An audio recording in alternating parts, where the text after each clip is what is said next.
বর্তমান সরকারের অন্যতম নির্বাচনী অঙ্গীকার মসজিদের ইমাম, মুয়াজ্জিন, খাদেম ও অন্যান্য ধর্মীয় নেতৃবৃন্দের মাসিক সম্মানী প্রদান কার্যক্রমের উদ্বোধন করলেন প্রধানমন্ত্রী তারেক রহমান। ধর্মীয় ও সামাজিক সম্প্রীতি সুদৃঢ় করতে এবং একই সাথে স্বাবলম্বী হিসেবে গড়ে তুলতেই সরকারের এই পদক্ষেপ জানিয়ে কেউ যেন বিভেদ সৃষ্টি করতে না পারে সেই আহ্বান জানান প্রধানমন্ত্রী। মাহবুব সৈকতের রিপোর্ট। দেশের ইতিহাসে এক অবিস্মরণীয় দিবস। রাজধানীর ওসমানী স্মৃতি মিলনায়তনে ধর্মীয় নেতৃবৃন্দের মাসিক সম্মানী প্রদান কার্যক্রমের উদ্বোধনী অনুষ্ঠান।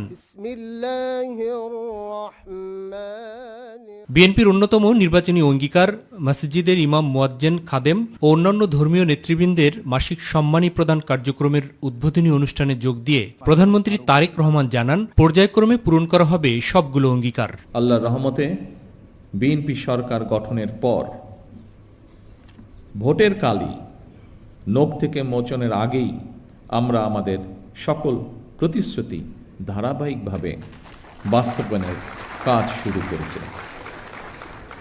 ফ্যাসিবাদ এবং তাবেদারি শক্তি যেন আর কখনো জায়গা নিতে না পারে, সেজন্য দেশকে শক্তিশালী ভিত্তির উপর দাঁড়া করানো সরকারের লক্ষ্য বলেও জানান সরকার প্রধান।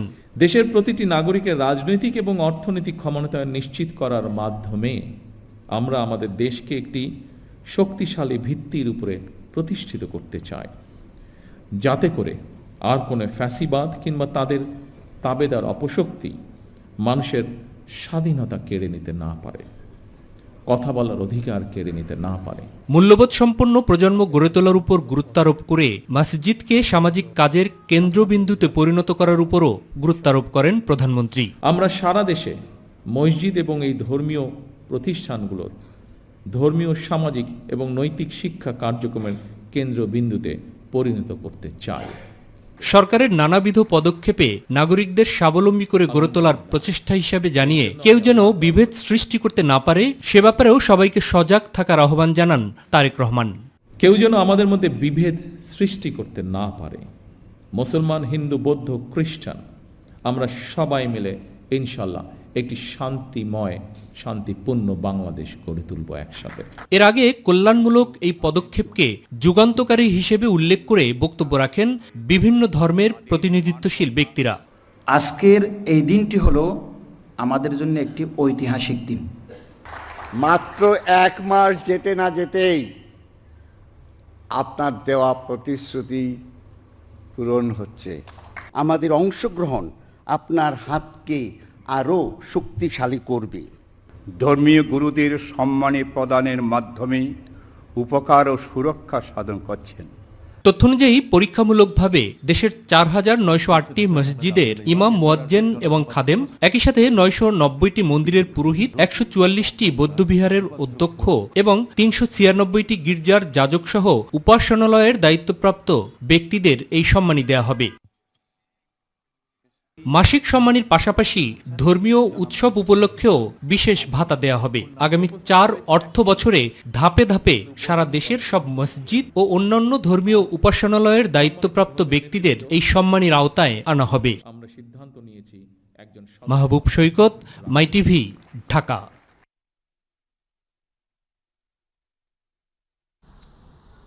দুদিন বিরতির পর কাল বসছে ত্রয়োদশ জাতীয় সংসদের অধিবেশন। সোমবার থেকে ঈদের জন্য মুলতবি করা হবে আবার। এরপর 29 মার্চ পুনরায় বসবে সংসদ অধিবেশন। টানা চলবে 30 এপ্রিল পর্যন্ত। অধিবেশন চলাকালে 133টি অধ্যাদেশের জন্য গঠিত বিশেষ কমিটি সংবিধান সংশোধনের জন্য সংসদে আলোচনা করবে বলে জানিয়েছেন সরকারি দলের সদস্যরা। আর বিরোধী দলীয় চিফ হুইপ বলেন, রাষ্ট্রপতির ভাষণ ও সংবিধান সংশোধন নিয়ে সংসদে গঠনমূলক আলোচনা করা হবে। ইউসুফ আলীর রিপোর্ট। ত্রয়োদশ জাতীয় সংসদের প্রথম অধিবেশনের করণীয় ঠিক করতে সংসদ ভবনে কার্য উপদেষ্টা কমিটির বৈঠক অনুষ্ঠিত হয়। বৈঠকে প্রধানমন্ত্রী তারেক রহমান, বিরোধী দলীয় নেতা ডাক্তার শফিকুর রহমান, সরকার দলীয় চিফ হুইপ নুরুল ইসলাম মনি ও বিরোধী দলীয় চিফ হুইপ নাহিদ ইসলাম সহ অন্য সদস্যরা উপস্থিত ছিলেন। সভা শেষে সাংবাদিকদের প্রশ্নের জবাবে সরকার দলীয় সংসদ সদস্য ও মন্ত্রীরা জানান, সংবিধান অনুযায়ী আগামীতে করণীয় নির্ধারণ করতে এই বৈঠক অনুষ্ঠিত হয়। বিশেষ কমিটি গঠন করা হয়েছে, সেই কমিটিতে আলোচনা হবে। আইনগত যে বাধ্যবাধকতাতে যে সময় আছে, সেই সময়ের মধ্যেই আমরা যথাযথ পদক্ষেপ গ্রহণ করব। সংবিধানে 30 দিন সময় আছে, প্রথম যেদিন উপস্থাপন করেছি তার থেকে 30 কার্য দিবস না 30 দিন 30 দিন 30 তারিখ পর্যন্ত চলবে, এটাই সিদ্ধান্ত হয়েছে। এটা তো এটার উপর যে ইয়েগুলো হয়েছে, এগুলো 133টি যে অধ্যাদেশ, এগুলো বিষয় আছে। তারপরে আর সংসদের নর্মাল বিজনেস ট্রানজাকশন যেটা, এগুলো সম্পাদিত হবে। স্বরাষ্ট্রমন্ত্রী সালাউদ্দিন আহমেদ বলেন, রোববার মুলতবি করা হলেও ঈদের পর সংসদ বসবে পুনরায়। তো 15 তারিখ কালকে সংসদ অধিবেশন বসবে সকাল 11টায়, তারপরে 16 তারিখ থেকে মুলতবি হবে, মানে 15 তারিখের পরে আবার সংসদ বসবে আগামী 29 তারিখ মার্চের, ঈদের পরে, এবং পরে এপ্রিল মাস পুরোটাই জাতীয় সংসদের এই অধিবেশন চালু থাকবে। এই সিদ্ধান্তগুলো হয়েছে। বিশেষ কমিটি যেটা গঠিত হয়েছে, এই বিশেষ কমিটির উদ্দেশ্য হলো যে সংসদে বিভিন্ন মন্ত্রণালয় সম্পর্কিত স্থায়ী কমিটিগুলো গঠিত হওয়ার আগ পর্যন্ত ট্রেডিশন অনুসারে এই বিশেষ কমিটি গঠিত হয়। তো অধ্যাদেশগুলো, বিলগুলো যেগুলোই আসবে, এগুলো বিশেষ কমিটিতেই পাঠানো হবে, সেখানে যাচাই বাছাই হয়ে তারপরে রিপোর্ট আকারে সংসদে উত্থাপিত হবে। বিরোধী দলীয় চিফ হুইপ নাহিদ ইসলাম বলেন, সরকারের যে কোনো কাজের বিষয়ে গঠনমূলক সমালোচনা করবে বিরোধী দল। রাষ্ট্রপতির ভাষণের উপরে আমরা আমাদের বক্তব্যটা তো অবশ্যই দিব, যে আমরা কোন কারণে ওয়াকআউট করেছিলাম, কোন কারণে আমরা মনে করেছিলাম যে রাষ্ট্রপতি বক্তব্য দেওয়া অনুচিত এই সংসদে। তো সেই আমাদের, আমরা ধন্যবাদ দিব না, আমরা আমাদের বক্তব্যটা বলবো, এবং সংবিধান সংস্কার পরিষদ নিয়ে তো এই মিটিংয়ে আলোচনা হওয়ার কিছু না, সেটা আমরা সংসদে এই আলোচনা উত্থাপন করব। ইউসুফ আলী, মাই টিভি, ঢাকা। রবিবারের মধ্যে সংবিধান সংস্কার পরিষদের অধিবেশনের জন্য বৈঠক না ডাকলে 11 দল রাজপথে নামবে বলে হুঁশিয়ারি দিয়েছেন জামাতের সহকারী সেক্রেটারি জেনারেল হামিদুর রহমান আজাদ। 11 দলীয় জোটের লিয়াজু কমিটির সভা শেষে প্রেস ব্রিফিংয়ে তিনি এই কথা জানান। অপর এক অনুষ্ঠানে জামাতের আমির ডক্টর শফিকুর রহমান বলেন, ফ্যাসিবাদ থেকে পূর্ণ মুক্তি পেতে সাংবাদিকদের বিবেক অনুযায়ী চলতে হবে। সরকারের জন্য আগামী দিনটি শেষ দিন সংসদ অধিবেশন ডাকার, জুলাই সনদে যেভাবে বলা আছে, অবিলম্বে যেন সরকার এই ব্যবস্থাটা নেন, অধিবেশন ডাকার ব্যবস্থা নেন। জুলাই সনদ বাস্তবায়নের জন্য যদি দ্রুত ব্যবস্থা না নেওয়া হয়, অর্থাৎ আগামীকালের মধ্যে যদি উদ্যোগ গ্রহণ না করা হয়, জনগণকে সাথে নিয়ে জনগণের সম্মান, মর্যাদা, আকাঙ্ক্ষা সমুন্নত রাখার জন্যই আমরা রাজপথের আন্দোলনে যেতে বাধ্য হব। সত্যিকার অর্থে হাতে সাদাকে সাদা বলবেন, কালোকে কালো বলবেন, তাদের কণ্ঠগুলো স্তব্ধ করে দেওয়া, এবং তারা সফল হয়েছিল। সেই সফলতার রেশ এখনো চলছে বলে মাঝে মাঝে যেন মনে হয়। আমরা ফেসিবাদ থেকে আংশিক নয়, পূর্ণ মুক্তি চাই। এটা যার আমলেই হোক, যখনই হোক। ফেসিবাদ কখনো জাতিকে ভালো কিছু দিতে পারে নাই, পারবে না। এবং সাংবাদিক বন্ধুদেরকে শুধু এতটুকু অনুরোধ করব, আপনাদের পরিচয় হচ্ছে আপনারা জাতির বিবেক। আমরা সেই ব্যর্থতা আর দেখতে চাই না। আমরা এখন শুধু সফলতা চাই, একটা ঐক্যবদ্ধ জাতি আমরা দেখতে চাই, এবং জাতীয় ইস্যুতে, জাতীয় স্বার্থে কারো সাথে আমরা কোনো আপোষ করব না। সরকারি দল যদি সেই ক্ষেত্রে অনড় থাকে, আমরা তাদেরকে পাশে থেকে শক্তি যোগাবো। তথ্যমন্ত্রী জহির উদ্দিন স্বপন বলেছেন, একটি মহল 12 ফেব্রুয়ারি নির্বাচনকে প্রলম্বিত ও বিতর্কিত করার অপচেষ্টা চালিয়েছিল, কিন্তু সব কথা ছিন্ন করে বিএনপি এই অবাধ, সুষ্ঠু ও নিরপেক্ষ নির্বাচনে জয়ী হয়েছে। ফ্যাসিস্ট আমলের একতরফা নির্বাচনের রীতি ভেঙে দিয়ে প্রধানমন্ত্রী তারেক রহমান জনগণের অংশগ্রহণমূলক নির্বাচন ফিরিয়ে এসেছেন বলেও মন্তব্য করেন তিনি। বাংলাদেশ ন্যাশনাল আওয়ামী পার্টি ন্যাপের সাবেক চেয়ারম্যান এবং সাবেক সিনিয়র মন্ত্রী মশিউর রহমান জাদু মিয়ার 47তম মৃত্যুবার্ষিকী উপলক্ষে আয়োজিত অনুষ্ঠানে তিনি এই কথা বলেন। যারা মব কালচারকে প্রতিষ্ঠিত করতে চায়, তাদের বিরুদ্ধে জনগণ সজাগ থাকবে বলেও মন্তব্য করেন তথ্যমন্ত্রী। বাংলাদেশের বর্তমান সরকার এবং ত্রয়োদশ জাতীয় সংসদ নির্বাচন তারেক রহমানের নেতৃত্বে যে নতুন যাত্রা শুরু করেছে, সেখানে আমরা যদি গণতান্ত্রিক এই মূল্যবোধকে এবং বাংলাদেশি পরিচয়, অন্য কোনো পরিচয় নয়, তাকে যদি আমরা আঁকড়ে ধরতে পারি এবং ধর্মীয় মূল্যবোধের সীমানাকে আমরা যদি ধর্ম ব্যবসায়ীদের হাত থেকে রক্ষা করতে পারি, তাহলে আমাদের পরাজিত করার মতো কোনো শক্তি আমি দেখি না। জিয়াউর রহমান ফাউন্ডেশনের vice president doctor Zobaidur Rahman বলেছেন, মানসম্মত চিকিৎসা সেবা গড়ে তোলাই সরকারের লক্ষ্য, যেখানে প্রতিটি মানুষ প্রয়োজন অনুযায়ী চিকিৎসা পাবে। সন্ধ্যায় জাতীয় সংসদ ভবনের ড্যাব আয়োজিত দুস্থ শিশুদের মাঝে ঈদ উপহার বিতরণ, দোয়া মাহফিল ও ইফতার অনুষ্ঠানের তিনি এই কথা বলেন। আতিকুর রহমান তিতাসের রিপোর্ট। শনিবার সন্ধ্যায় জুলাই যোদ্ধা গুম পরিবারের হাতে ঈদ সামগ্রী তুলে দিলেন প্রধানমন্ত্রী তারেক রহমানের স্ত্রী ডাক্তার জোবাইদুর রহমান। সন্ধ্যায় ড্যাবের ইফতার ও দোয়া মাহফিলে যোগ দিয়ে এসব সামগ্রী তুলে দেন তিনি। অনুষ্ঠানে স্বাস্থ্যমন্ত্রী সর্দার সাখাওয়াত হোসেন বকুল বলেন, যার যার অবস্থান থেকে নিজের দায়িত্ব পালন করে চিকিৎসা সেবাকে সহজলভ্য করতে কাজ করছে সরকার।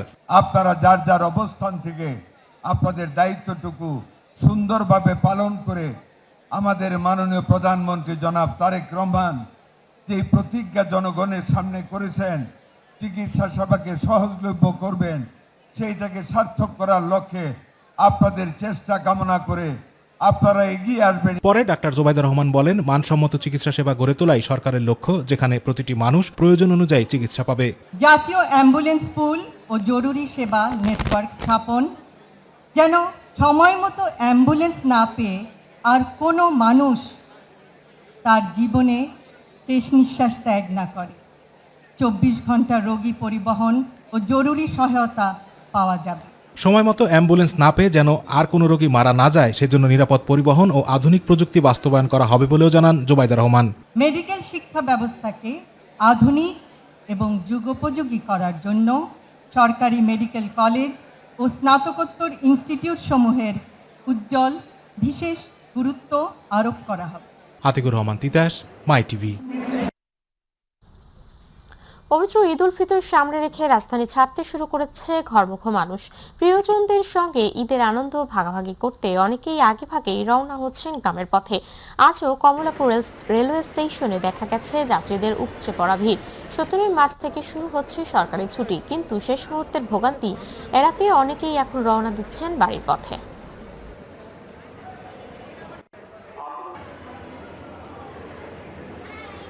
আমি অনেকক্ষণ ধরে স্টেশনে বসে আছি এবং আশেপাশে ঘুরে দেখছি, কারণ আমার ট্রেন আসতে অনেক সময়, তো সার্বিক পরিস্থিতি অনেক সুন্দর এবং সুশৃঙ্খল। এখনো তো ঈদের ছুটিটা শুরু হয়নি, 18 তারিখ থেকে হয়তো বা রাশটা বেশি হবে, সেজন্য আমি আগেই চলে যাচ্ছি, আমার হাজবেন্ড পরে যাবে। আমি টিকিট পেয়েছি। ভালো, ঈদে তো বাড়ি যাইতে ভালোই লাগে। না, অনলাইনে কাটছি, পেয়ে গেছিলাম। দর্শক, এই মুহূর্তে সদরঘাট লঞ্চ টার্মিনাল থেকে যুক্ত হচ্ছেন সহকর্মী সাদিয়া হুকম। মৌ, আপনার কাছ থেকে জানতে চাচ্ছি, নদী পথে ঈদ যাত্রা ঘিরে কেমন পরিস্থিতি দেখছেন, জানাবেন আমাদের। ঈদের যাত্রার সবথেকে গুরুত্বপূর্ণ একটি প্রশ্ন জিজ্ঞাসা করেছেন। একটি তথ্য জানিয়ে রাখি, বাংলাদেশের রাজধানী ঢাকা এবং মহানগর এলাকা থেকে 1.5 কোটি মানুষ কিন্তু ঢাকা থেকে ঘরমুখো হচ্ছেন। তার মধ্যে 20% মানুষ নৌপথে যাচ্ছেন, অর্থাৎ দক্ষিণাঞ্চলের বরিশাল বিভাগের মানুষ 20%, 1.5 কোটি মানুষের মধ্যে তারা কিন্তু লঞ্চের মাধ্যমে যাত্রা করছে। এবং ইতিমধ্যে আমাদের সম্ভাব্য যে ঈদের দিন, সে 21শে মার্চ ধার্য করা হয়েছে এবং এই ধার্য করা দিনটি শুরু করে আজকে থেকে কিন্তু রেল নৌপথে আমাদের আনুষ্ঠানিক যাত্রা শুরু হয়েছে লঞ্চে। তার ভিড় আমরা আপনাদের দর্শককে দেখাতে পারছি ক্যামেরার মাধ্যমে। মানুষ কিন্তু আনুষ্ঠানিকভাবে আজকে এসেছে এবং এক সপ্তাহ আগে থেকে তারা বুকিং দিয়েছে এবং সেই অনুযায়ী কেউ যাচ্ছে নিচতলায়, কেউ যাচ্ছে কেবিনে, ঠিক এভাবে করে লঞ্চ পরিপূর্ণ হয়ে যাচ্ছে আজকে থেকে। এবং আরেকটি তথ্য জানিয়ে রাখি, প্রতিদিন সদরঘাট থেকে ঢাকা থেকে বরিশালগামী 4টি লঞ্চ থাকবে এবং লঞ্চ কর্তৃপক্ষ যেটি জানিয়েছে, আগামীকালকে থেকে অর্থাৎ 15 মার্চ থেকে 8টি করে লঞ্চ ছাড়া হবে ঢাকা থেকে বরিশালগামী যাত্রীদের জন্য, কারণ এখানে যাত্রীদের অনেক চাপ রয়েছে। এবং এর সাথে সাথে আমরা যেটি কর্তৃপক্ষের সাথে কথা বলে জানতে পেরেছি, ঢাকার জিরো পয়েন্ট থেকে সদরঘাটের যে রাস্তাটি রয়েছে, এটি লঞ্চগামী যে যাত্রী রয়েছে তাদের জন্য সুশৃঙ্খলভাবে এবং তারা যেন ট্রাফিক জ্যামে না পড়ে দ্রুত পৌঁছাতে পারে লঞ্চে, এর জন্য কিন্তু ঢাকা জিরো পয়েন্ট থেকে সদরঘাট পর্যন্ত যে সড়কটি রয়েছে, এখানে নৌ পুলিশ, ট্রাফিক পুলিশ এবং কমিউনিটি পুলিশ তারা সমন্বিতভাবে কাজ করছেন, তারা সময় মতো আসতে পারেন। এবং আরেকটি তথ্য জানিয়ে রাখি, সেটা হচ্ছে ঢাকা থেকে বরিশালগামী যে লঞ্চ আছে, এটি কিন্তু ঈদ উপলক্ষে ছাড়বে 9:30, রেগুলার অন্যান্য টাইমে ছাড়তো 9টা, এবং যাত্রীরা যেন সম্পূর্ণ কেউ যেন মিস না করতে পারে এবং এর জন্য তারা নির্ধারিত টাইম 30 মিনিট কিন্তু বাড়িয়েছে। এবং সার্বিক যে পরিস্থিতি রয়েছে, সড়ক পথের থেকে বরিশালের যে মানুষগুলো রয়েছে বরিশাল অঞ্চলে, তারা কিন্তু কিন্তু আসলে খুব পছন্দ করে থাকেন নৌযাত্রাটি, তারা স্বাচ্ছন্দ্য বোধ করেন। এর জন্য আমরা একজন যাত্রীর সাথে একটু কথা বলে জানতে চাচ্ছি যে আপনি আসলে এই যে পরিবারকে নিয়ে দেখছি আপনি লংসে যাচ্ছেন, এই লংসে যাওয়ার যে ঈদের আনন্দ এই ব্যাপারে একটু বলবেন। জি, আমার ফ্যামিলি নিয়ে আমি বরিশালের উদ্দেশ্যে রওনা দিচ্ছি। আমার মানে খুবই ফিল্ড হচ্ছে, বরিশালের উদ্দেশ্যে রওনা দিচ্ছি, ঈদের আনন্দ নিয়ে বাড়িতে রওনা দিচ্ছি। আর এখন হচ্ছে আপনার লঞ্চের ভাড়া নির্ধারিতই আছে। ধন্যবাদ। জি, যেমনটি আমরা জানতে পাচ্ছিলাম যে উনি যেটা বলছেন যে ভাড়া তাদের নির্ধারিত রয়েছে, তো আমরা এই কথাটি জানার জন্য লংসের একজন কর্তৃপক্ষের সাথে আমরা কথা বলবো যে সরকারি নৌ মন্ত্রণালয় থেকে যে চার্টটি দেওয়া হয়েছে সেই চার্ট অনুযায়ী তারা নির্ধারিত ভাড়াটি রাখছেন কিনা এই ব্যাপারে আমরা একটু জানতে চাবো। সরকারি নির্ধারিত যে রেটটি রয়েছে আপনারা কি ওই ভাড়াই রাখছেন নাকি তার থেকে বাড়তি ভাড়া রাখছেন? সরকারের নির্ধারিত ভাড়া ছিল 404 টাকা, তো এখন বর্তমান সরকার আমাদের এটা চাপ দেওয়াতে ওই কিছু ডিসকাউন্ট করা হচ্ছে 10%। এখন হলো আপনার 350 টাকা ভাড়া কাটতেছে, 1% বেশি নেই না। উপমা, আপনার মাধ্যমে যেটি জানিয়ে দিতে চাই, এবার কিন্তু সরকার থেকে কঠোর পদক্ষেপ নেওয়া হয়েছে, বাড়তি কোনো ভাড়া আদায় করা যাবে না এবং এটি আমরা দেখছি নৌ পরিবহন অর্থাৎ লঞ্চ কর্তৃপক্ষ খুব কঠোরভাবে তারা কিন্তু এটা মেনে চলছে। অর্থাৎ নির্ধারিত যে তালিকাটা রয়েছে এটা কিন্তু প্রত্যেকটি লঞ্চে আমরা ঢুকেই দেখতে পেরেছি, প্রথম সাইডের সামনের যে সারিতে রয়েছে এবং এটি দেখে কত নির্ধারিত ভাড়ার বাইরে যাত্রীরা কিন্তু ভাড়া দিচ্ছেন না এবং খুব সুশৃঙ্খলভাবে এখানে যাত্রীরা তাদের টিকিট কাটছেন এবং স্বস্তি সহকারে তাদের ঈদ যাত্রাটি শুভ হচ্ছে লঞ্চের মাধ্যমে। যাত্রীরা ঠিক এমন কথাই বলছে। উপমা, ঈদ যাত্রায় নৌযাত্রা থেকে সার্বিক পরিস্থিতি ছিল এই আমার কাছ থেকে সদরঘাট লঞ্চ থেকে। মৌ, আপনাকে ধন্যবাদ। দর্শক, সদরঘাট লঞ্চ টার্মিনাল থেকে আমাদের সাথে সরাসরি যুক্ত ছিলেন আমাদের সহকর্মী সাদিয়া হক মৌ। চলে যাচ্ছি পরবর্তী সংবাদে। পবিত্র ঈদ উল ফিতর উপলক্ষে আগামী 17 মার্চ থেকে টানা 7 দিনের সরকারি ছুটি শুরু হচ্ছে। সরকারি ছুটি বড় হওয়ায় ঈদ যাত্রা নির্বিঘ্ন হওয়ার প্রত্যাশা করেছেন ডেপুটি কমিশনার মোহাম্মদ সরওয়ার।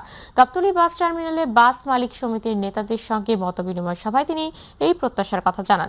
এ সময় ভোগান্তি কমাতে গার্মেন্টস শ্রমিকদের একবারে ছুটি না দিয়ে ধাপে ধাপে ছুটি দেওয়ার অনুরোধ জানান ডেপুটি কমিশনার। ফিটনেসবিহীন গাড়ি বন্ধে অভিযান চলছে বলে জানান তিনি। এ সময় দূরপাল্লার বাসে একাধিক চালক রাখার এবং বাসের ছাদে যাত্রী পরিবহন না করার আহ্বান জানান ডেপুটি কমিশনার। বেশ কঠোর, অতএব বাস সেক্টরে বা অন্য সেক্টরে চাঁদাবাজি যেটা আপনারা প্রতি বছর শিকার হন সেইটা নিয়ে সরকার উপযুক্ত ব্যবস্থা নিচ্ছে। বিভিন্ন বাস টার্মিনালে হেড ব্রেকস করা হয়েছে, আপনাদের উদ্যোগ করা হয়েছে। এই হেড ব্রেকসে আমরা অনুরোধ করবো যে বাসের ভাড়ার চার্টটা টানিয়ে রাখতে হবে যাতে প্রত্যেক যাত্রী জানেন যে কি পরিমাণ ভাড়া হবে। পবিত্র ঈদ উল ফিতরকে সামনে রেখে জমে উঠেছে দ্বীপ জেলা ভোলার চর ফ্যাশনের বাজারগুলো। সকাল থেকে রাত পর্যন্ত উপজেলার বিভিন্ন বিপণীর বিতান ও জুতার দোকানগুলোতে চোখে পড়ার মতো ভিড়। পরিবার পরিজনের জন্য পছন্দের পোশাক ও জুতা কিনতে ক্রেতারা ঘুরছেন এক দোকান থেকে আরেক দোকানে। প্রতিনিধি শাহাবুদ্দিন হাওলাদারের তথ্যচিত্রে বিস্তারিত জানাচ্ছেন স্বপ্নমামনি। ভোলা চরফ্যাশন উপজেলায় একটি পৌরসভা ও 21টি ইউনিয়নে প্রায় 6 লাখ মানুষের বসবাস, আর তাদের কেনাকাটার প্রধান কেন্দ্র হচ্ছে চরফ্যাশন বাজার। ঈদ ঘনিয়ে আসায় দূর দূরান্ত থেকে ক্রেতারা ভিড় করছেন এখানকার মার্কেট ও দোকানগুলোতে। পছন্দের পণ্যের দাম নিয়ে ক্রেতাদের মধ্যে রয়েছে মিশ্র প্রতিক্রিয়া। সামনে যেহেতু হচ্ছে সামার, অনেক বেশি গরম, তো হচ্ছে পাঞ্জাবিটা আমাদের কটন কাপড়ের পাঞ্জাবিটা একটু বেশ ভালো চলে। এবছর পার্সিয়ান কিছু ড্রেস আসছে নতুন মার্কেটে, এটা খুবই ভালো চলতেছে। আমি এখানে আসছি ঈদের জন্য জুতা নেওয়ার জন্য। আমি অনেক দোকান ঘুরেছি, বাট আমার এখানে জুতা পছন্দ হয়েছে, আমি এখান থেকে জুতা নিয়েছি। সব জিনিসই অতিরিক্ত দাম, মানে যেগুলো এমনিতে কেনা হয়তো 600 টাকা, ওগুলো এখন হয়েছে 1000-এর উপরে বা 1500-1600। বাচ্চাদের জুতা 1600 নিচে তো কোনো স্যান্ডেলই নাই গা, তাহলে মানুষ কি কিনবে? এদিকে ঈদকে সামনে রেখে বাড়তি ভিড় সামাল দিতে বাজার এলাকায় বাড়ানো হয়েছে নিরাপত্তা ব্যবস্থা। ক্রেতা সাধারণদের সার্বিক নিরাপত্তার জন্য আমাদের পুলিশের টহল কার্যক্রম চলমান রয়েছে।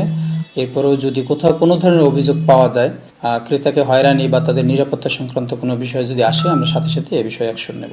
শবনম অবনী, মাই টিভি।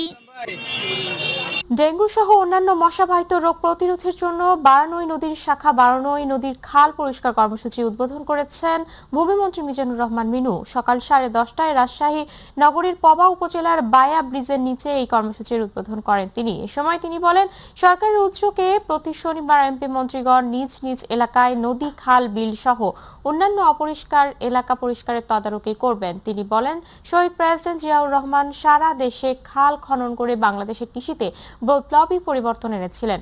সেই ধারাবাহিকতায় বিএনপি সরকার এই জনবান্ধব কর্মসূচি গ্রহণ করেছে। মৎস্য চাষ এবং জমিতে সেচ সুবিধা এবং প্রাকৃতিক বৈচিত্র্য ফিরানোর জন্য যে কর্মসূচি গ্রহণ করেছিলেন, আমরা এটাও গ্রহণ করেছি। আজকে শুধুমাত্র পরিষ্কার পরিচ্ছন্নতা বা ডেঙ্গুর হাত থেকে এবং সকল রোগবালার হাত থেকে রাজশাহী বাংলাদেশের সবাইকে রক্ষা করে। সরকার স্বাস্থ্যসেবাকে জনগণের দোরগোড়ায় পৌঁছে দিতে সহজলভ্য এবং দুর্নীতিমুক্ত করতে কাজ করছে বলে মন্তব্য করেছেন স্বাস্থ্যমন্ত্রী সরদার মোহাম্মদ সাখাওয়াত হোসেন। সকালে মানিকগঞ্জের সিংগাইর উপজেলা স্বাস্থ্য কমপ্লেক্স পরিদর্শন এবং সিংগাইর পৌরসভার মশক নিধন ও পরিষ্কার পরিচ্ছন্নতা কার্যক্রম উদ্বোধন শেষে তিনি সাংবাদিকদের এসব কথা বলেন। স্বাস্থ্যমন্ত্রী আরও বলেন, সাধারণ মানুষ যাতে হয়রানির শিকার না হয়, মানুষ যাতে হাসপাতালে এসে প্রাপ্য সেবাটুকু পায়, সেই লক্ষ্যেই সরকার বিভিন্ন পদক্ষেপ নিচ্ছে। আমার পরিকল্পনা স্বাস্থ্য খাতকে জনগণের ঘর দৌড়ে পৌঁছে দেওয়া, সহজলভ্য করা, দুর্নীতিমুক্ত করা। এটি আমরা যত পারি আমাদের পপুলেশনের অনুপাতে বিভিন্ন সরঞ্জাম বা বিভিন্ন চিকিৎসা সেবা সহজলভ্য করতে চাই। জনগণ যাতে বিনা হয়রানিতে চিকিৎসা পায়, ঘরের দরজায় যেন জনগণ চিকিৎসাটা পায়, আমরা সেইভাবে চিকিৎসার সেবাটাকে জনগণের কাছে নিয়ে যেতে চাই। বাংলাদেশ নিজস্ব উৎস থেকে গ্যাস উত্তোলন করে স্বয়ং সম্পূর্ণ হতে চায় বলে মন্তব্য করেছেন বিদ্যুৎ, জ্বালানি ও খনিজ সম্পদ প্রতিমন্ত্রী অনিন্দ ইসলাম অমিত।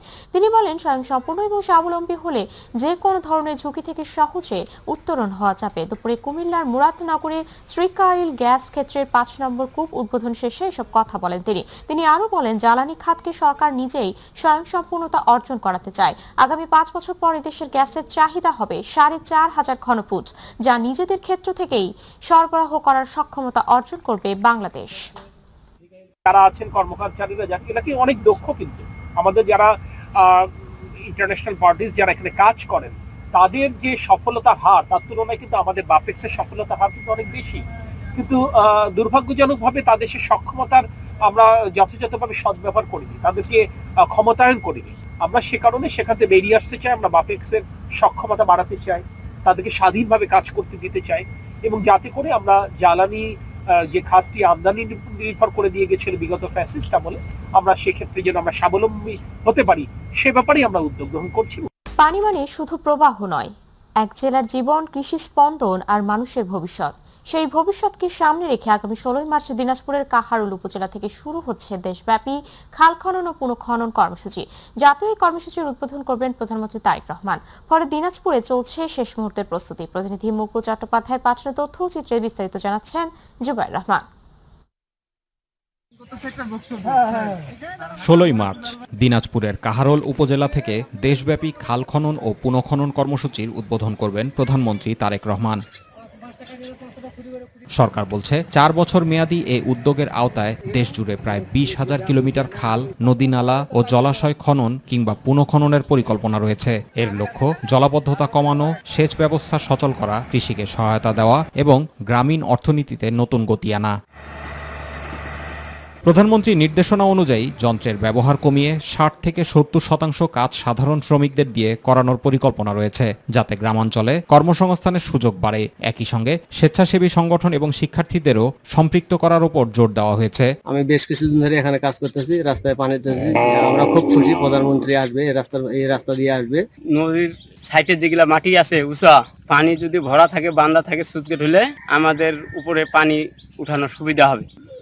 যেখানে মাটি, রাস্তার পাশে মাটি, এখন যেখানে তারেক রহমান প্রধানমন্ত্রী ভাষণ দিবে সেই জায়গাটাতে মাটির মধ্যে দিয়ে ড্রেসিং করতেছি।